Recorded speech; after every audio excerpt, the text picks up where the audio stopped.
Явагдсан уу те? Тий. 58.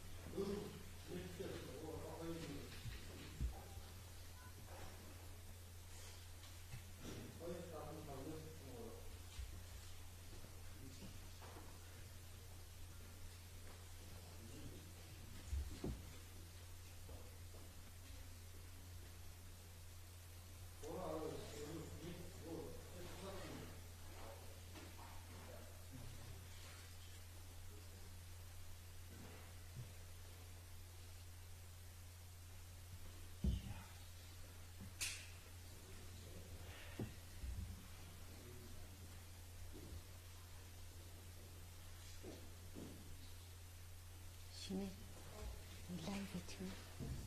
Лайв хийх. За, эхэлчихв те. За, эхлэхэд би л нэ. Бэлгчин гэсэн.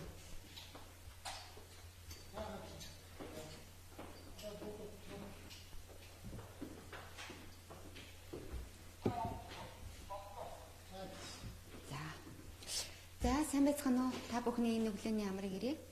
За, ингээ энэ удаа хөгжлийн бэрхшээлтэй иргэдийн зарим байгууллагуудад харагчдын үндэсний холбоо, хөгжлийн бэрхшээлтэй иргэдийн байгууллагуудын үндэсний холбоо, за сонсголын бэрхшээлтэй иргэдийн төлөөлөл, мөн тэрэгэн зэрэгтэй иргэдийн төлөөллийн байгууллагууд бид бүхэн Монгол Улсын ерөнхий сайдад хандсан одоо мэдээлэл гаргахаар өнөөдрийн хэвлэлийн баг гурлыг зохион байгуулж байгаа. За тэгээ яагаад мэдээлэл гаргах болов гэхлээр сая 2018 оны 9 сарын 14-ний өдөр засгийн газрын 289 дугаар тогтоол гарсан байна. За энэ тогтоолд холбогдуулж бидний мэдээллийг хийж байгаа юм. Өөрөөр хэлэх юм бол хөгжлийн бэрхшээлтэй хүний эрхийн тухай хуулийн дагуу ерөнхий сайдаар ахлуулсан хөгжлийн бэрхшээлтэй иргэдийн үндэсний зөвлөл байгууллагад ажиллаж исэн. Гэтэл энэ зөвлөлийг ерөнхий сайд маань тэргүүлэх байснаа энэ тогтоолоор одоо өөрөө тэргүүлэхээ болж энэхүү зөвлөлийг хөдөлмөр нийгмийн хамгааллын сайдаар удирдуулахаар болсон юм тогтоол гаргасан байна л да. Тэгээ энэ тогтоолд бол бид нар үнэхээр одоо хүлээж зөвшөөрч чадахгүй байгаа. Учир нь хөгжлийн бэрхшээлийн асуудал бол зөвхөн хөдөлмөр нийгмийн хамгааллын асуудал биш юм аа. Энэ бол салбар хоорондын асуудал юм аа. Тэгээд ерөнхий сайд маань өөрөө ийм тогтоол гаргаж одоо биднэртэй энэ зөвлөлийг тэргүүлэхээсээ татгалзаж байгааг бол бидний асуудлыг үл хойшоолж байна гэж үзэж энэ мэдээллийг гаргаж байгаа. За ингээд одоо мэдээлэлээ бүрэн ихээр нь та бүхэнд уншиж сонсгоё. Дараа нь бас бид нар тэгээ нэмэлт тайлбар хийгээ явчээ. За энэ материал унших үү те.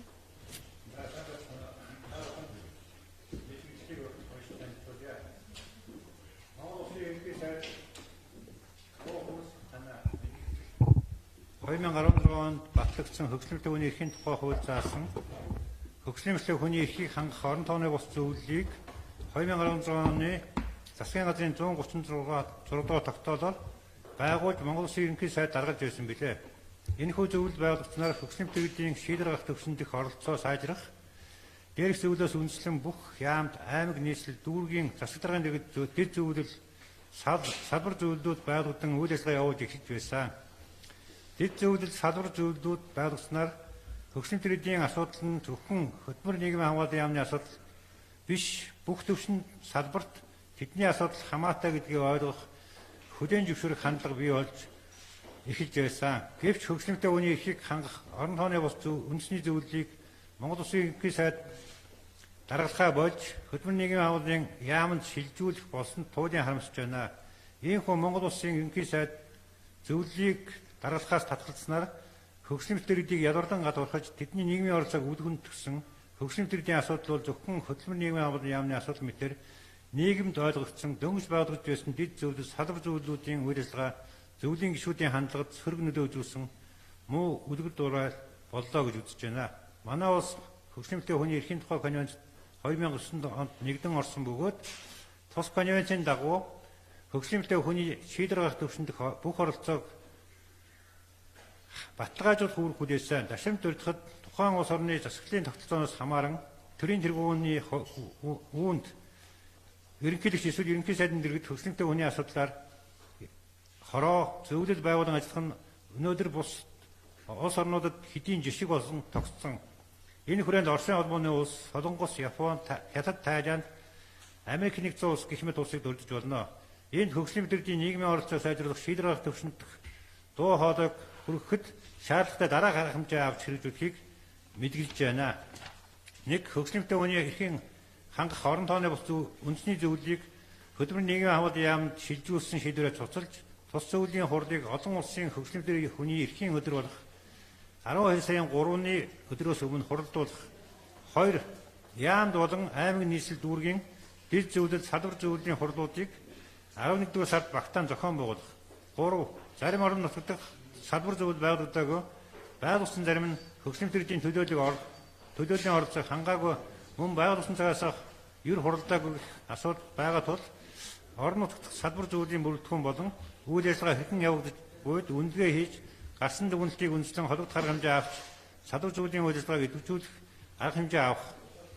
Монгол Улсын ерөнхий сайд танд бидний зүгээс тавьж буй асуудлуудыг нэн даруй шийдвэрлэн 12 сарын 3 болох хөгжлөмтэй хүний эрхийг хамгаалах олон улсын өдрөөс өмнө бод ажил хэрэг болгосон байхыг мэдэгдэж байна. Төр засгийн зүгээс хөгжлөмтэй хүмүүсийн талаар тодорхой арга хэмжээ авч хэрэгжүүлж байгаа ч гэсэн нёгийг хийж байна гэд нөгөөг үгүйсгэх хүрсэн зарим амжилтаасаа ухаарт хийхийг хүлцэн харж төвчөхгүй тул бидний зүгээс энэ асуудал цаашид анхаарал хандуулан шийдэгдэх хүртэл нь шатаараасан арга хэмжээ авч ажиллах болохоо хариуцлагатайгаар мэдгэж байна. Монголын хараагчдын үндэсний холбоо, Монголын тэрэгцэлтэй иргэдийн үндэсний холбоо, Монголын хөгжлөмтэй иргэдийн байгууллагын үндэсний холбоо, Монголын сонсголын бэрхшээлтэй иргэдийн байгууллагын нэгдсэн холбоо гэсэн ийм мэдэгдэл байна. Энэ бол хөгжлөмтэй хүний эрхийн тухай хуулийн 41-р зүйл ерөнхий сайд иргэд орон тооны бус зөвлөд байгуулна, ерөнхий сайд ахна гэсэн ийм заалт байгаа. Тэгээ энэ заалтыг зөрчсөн ийм зүйл болсон. Тэгээд энэ нөгөө сайн нөгөө засгийн газрын энэ оны 2018 оны 9 сарын 16-ны 280-р тогтоолоор энэ зүйлийг ерөнхий сайд маань зөвлөхгүй хөдөлмөрийн нийгмийн хамгааллын сайдыг хэрэгжүүлэх болоо гэсэн тогтоол гарсан. Та бүхний шигээд тэр тогтоолын бодлыг тавьсан байгаа. Тэгэхээр бид нэг зүйлийг хэлж байгаа. Хөгжлийн бэрхшээлийн асуудал бол зөвхөн нийгмийн хамгааллын асуудал биш. Энэ бол хүний эрхийн асуудал, салбар дундын асуудал.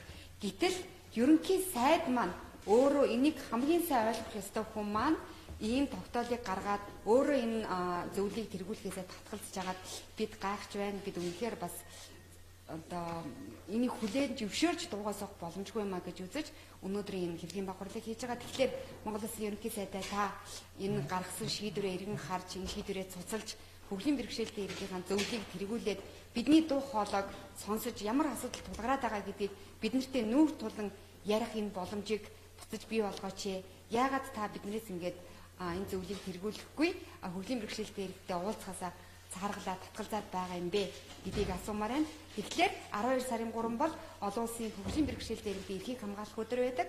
Тэгэхээр энэ өдрөөс өмнө энэ шийдвэрээ цуцлаад энэ зөвлөлөө хуралдуулж бидний өмнө тулгамдаад байгаа маш олон асуудлуудаас тодорхой зармыг нь бүх яамдуудаа хамтаа сууж шийдвэрлэх тэр боломжийг бий болгооч гэдгийг энэ хурлаараа мэдэгдэж уриалж байгаа юм.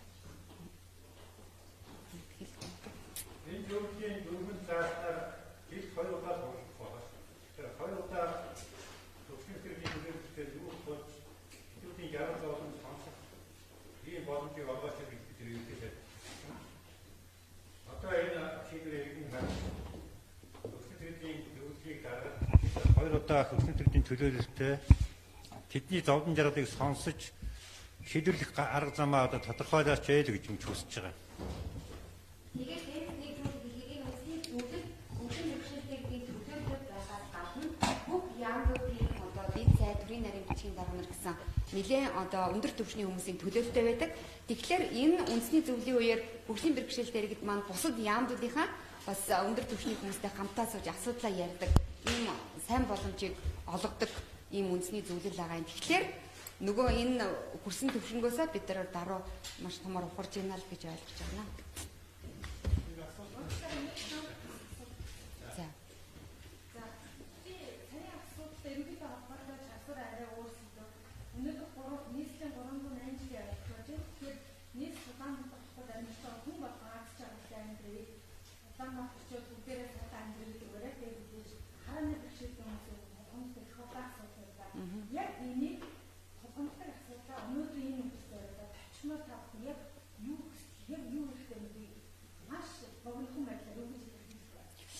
бид нар зүгээр л илүү тансаг зүйл хүсдэг. Ерөөс энэ хотод аюулгүй өглөө гарахтаа орой яах болоо орой баг амьд буцаж ирэх болов гэдэг нөхцөл дээр шүү дээ. 2 жилийн өмнө хараагүй тагтайгаа явж байгаад нөхрөө унж амнасаа алдсан.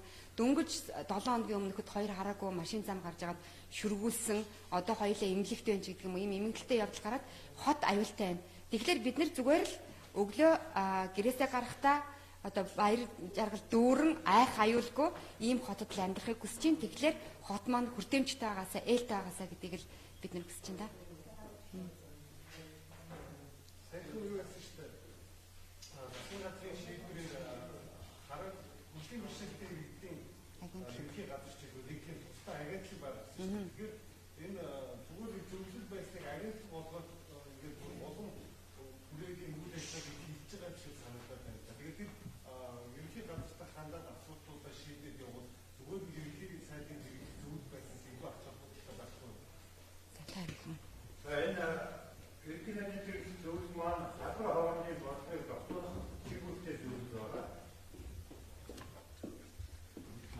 Агентыг байгуулсан асуудал энэ зөвлөлөөс гарсан шийдвэрийг хэрэгжүүлэх энэ зорилгоор ерөнхий сайд бол агентыг байгуулсан. Засгийн газар агентыг байгуулж өгч байгаа.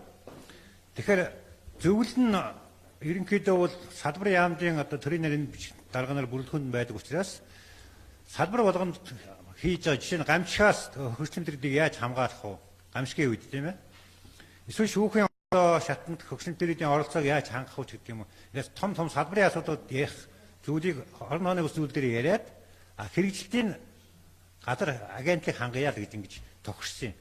Одоо ганц агентлаг нийгмийн хамгаалалт яамны сайдын дэргэд байгаа шүү дээ. Тэгэхээр яг хуучин шиг бусад яамныхаа бодлогод нөлөөлж чадахгүй уялдаа холбоог нь хангаж чадахгүй гэж бид нар үзээд байгаа.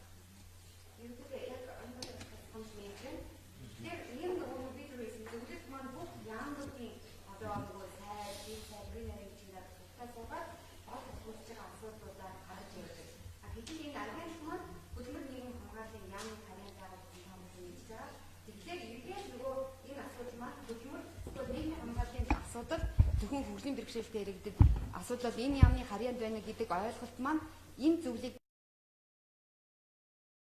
бий болох энэ одоо сөрөг хандлага бий болж байгаа. Тэгээ энэ дээр жишээлх юм бол нөгөө яамдууд дээр зөвлөд байгаа шүү дээ. Тэгэхээр энэ зөвлөд маань бас тэр ажил үүргээ тайлбарлахтай үндэсний зөвлөл дээр бас ярьдаг тийм тал байдаг. Орон нутгууд ч гэсэн салбар зөвлөд байдаг. Тэгэхээр энийг ингэж хийнэ гэдэг нь энэ бол бидний хувьд ухрал. Тэгээ бид нар бичгэн дээрээ дурдсан.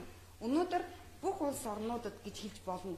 Ерөнхийлөгч ерөнхий сайдынхаа дэргэд хөгжлийн бэрхшээлтэй иргэдийн хороо зөвлөл байх нь ерөөсө жишг болцсон. За бүр ахаад нэмээд хэлэхэд зарим газар яамтай байдаг. Одоо шинэ зулаанд тэгтэл хөгжлийн бэрхшээлийн асуудал хариуцсан сайдтай. Гэтэ энэ маань бүтэц томрох гэсэн үг бол биш. Зүгээр шийдвэр гаргах төвшөнд оролцоогоо сайн байлгах гэсэн үднэс ийм яам үрдэлтэй ажиллаж байгаа газар байдаг. Гэхдээ бүтэц орондоо нь бол цомхон байдаг. Тэгэхээр энэ бол дээд төвшөнд бидний нөгөө шийдвэр гаргах төвшөнд оролцоо маань одоо багасж ийн ухрал болж байна гэж үзэж байгаа.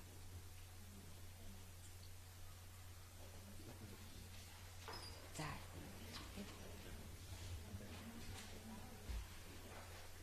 Сайн байна уу?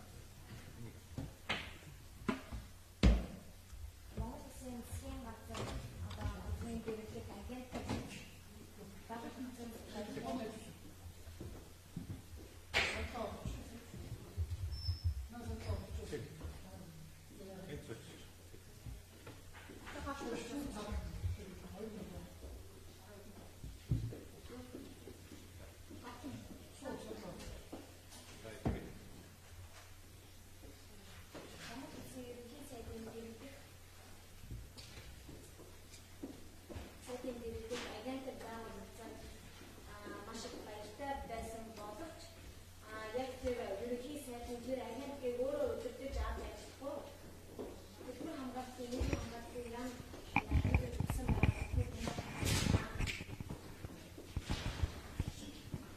хөгжлийн бэрхшээлтэй хүмүүсийн асуудал бас маш их эмзэг байдаг. Хөгжлийн бэрхшээлтэй иргэдийн эрхийн тухай конвенц гэж байгаа. Энэ нь ерөнхий сайд биднийг бас ялгарлан гадуурхаж байна гэдэг утгатай бас яг адилхан байгаамаа. Мөн бидний асуудал дохионы хэлний хэлмэрч гэж байхгүй. Энэ болгонд бүх асуудлууд зөндөө байна. Харааны бэрхшээлтэй хүмүүс ч бас байна. Одоо хаалгааны нөхрөө явж байгаа дундагт юм уу? Тим зүйлүүд байна. Тэгээ энэ бүх асуудлууд нь бидэнд бүгдэнд нь хаалттай байгаамаа. Мөн сонсголгүй хүмүүс ч гэсэн ажилд орох боломжгүй. Ажилд орох гэхлээр хэлмэрчийн асуудал ингээд тулгардаг. Энэ агентлаг маань байгуулагдаж чадахгүй унчаар зөвлөл маань. Тиймээс энэ зөвлөлийг ерөнхий сайд маань өөрөө хариуцаж ажиллах хийх ёстой байгаамаа. Ийм байна гэх. Тэгээд энэ нэг зүйл манай нэг хүчтэй иргэдийн орхон иргэн чухал болсон маань юу юм бэ гэж өнөөдөр ажил юм гээд байна. Тэгээд иргэн даалгаврын төлөө таах маань бидний манай асуудлыг нэг зүйл ойлгуулаад хөгжлийн бэрхшээлийн асуудал зөвхөн халан чангааж байгаа биш юм аа. Тийм учраас гэх юм бол бас хамбар дундын асуудал бол бидний асуудал олон яамны шиг боломжтой гэдэг талаас нь нийгэм дамжиж өгөх.